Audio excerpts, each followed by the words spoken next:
inkuru nayibwiwe na Patiri Ibalde, bamwe bamwe ngahamura harimo abazi Patiri Ibalde, ubu yarashengeye. Yari patiri mukuru w'iparuwasi iri ngaha hirya gatoyi, paruwasi ya Cyangugu.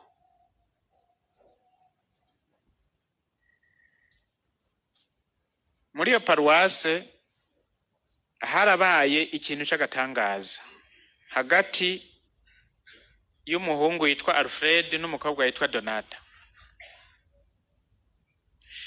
Uyo muhungu Alfred yasigaye ari umuhungu umwe mu muryango w'abana ntibuka igitigiri, kuko abo bana hariho umugabo mu gihe ciho nyabwoko yabagandaguye bose. Hasigara umukecuru nyina wabo, se wabo yaragandaguwe n'abana bose baragandagurwa. Hasigara uwo mukecuru n'uyo mwana Alfred yaragiye ku rugamba mu Nkotanyi. Noneho umunsi uri izina, uyo mugabo baramupfunze mu Rwanda, bakoze genocide baramupfunze, hama haragire barabapfungura, mbere abamenga bashikanye nusu y'igihe cyo gupfungwa barapfungura bakaja gukora ibindi bikorwa kugira baronka aho bashira abandi, kuko igihugu cyose nticyo bumunyororo. Uyo mukobwa Donata yarazi ko se wiwe ari we yagandaguye uyo mugabo, se wa Alfred n'abo bavukana bose. Akitegereza rero ingene uwo mukecuru nyina wa Alfred yisenyera udukwi, yivomera utuzi, kandi ari umukecuru, bagahura yikoreye amazi n'ugwombokwe rw'inkwi ku rutugu. Akitegereza umunsi uri izina yumva ntashobora kwihanganira ko ivyo bintu bigumuko, ngo uwo mukecuru aguma agowe gutyo, nawe yibereye mu nzu kwa se kumwe na se n'abo bavukana, kandi se ari we yagandaguye abana b'uyo mugore. Acabwira uyo mukecuru ati, wa mukecuru, mu Kinyarwanda rero mukecuru ntimubwire ngo gutukana n'iteka, sava? Umunyarwanda akubashe uri umukuya ngo wa mukecuru. Uyo mukecuru umugabo by'ukuri yari umukecuru.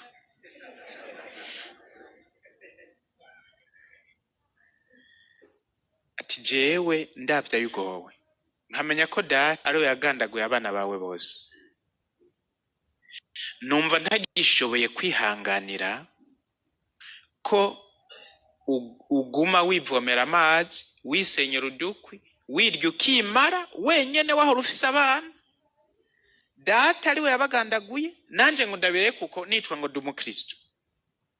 Ati, nashaka unkundire nze ndakubera umwana, ndagufasha ibikorwa, ureke kugorwa wahora ufise abana, ndakubera umwana. Wa mukecuru ati, iyo mana yovahe? Acaramwemerera. Donata acaraziwe, acarage muhira, arasezera iwabo ati, ndabasezeye mwese, uvuye umunsi ngiye kurya mukecuru kandi ngiye kuba umwana wiwe. Bagira ngo yasatse, acajayo acamubera umwana, barakundana.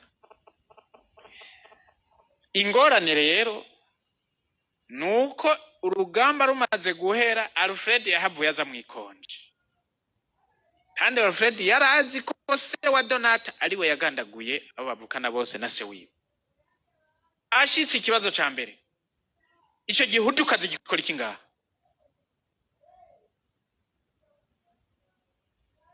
Wa mukecuru ati, mwana ntunkomere umwana, iyo atabawe ntiwari kunsanga, simba nkiriho, mba narapfuye. Uyu ni wa mvomero utuzi, ni wa nsenyera udukwi, ni wa ncanira agacanwa, ni wa mbungabunga, atariwe mba narapfuye. Wewe ntaco wari kumarira iyo wari uri. Alfred ngo ishavurira niga, kuko se we niwe yishe se n'abo bavukana, agumaho atigera avugisha Donata. Mugabo ati baje yatubwiye ngo nawe ziwe akazimesura akazitera ipasi. Ikonji iheze hageze ko agenda mu ikonji bakamutwaza igikapu ciwe gushika kuri gare atamuvugisha. Uko Donati cyamuzanye si Alfred, cyazanywe n'umukecuru. Rimwe, kabiri, gatatu, mu mpera n'imperuka wa musore Alfred arabwira nyina ati hari icyo ngomba kubwira. Nagenze henshi, nahuye n'abakobwa benshi, nta wundi nshaka kurongora atari Donata.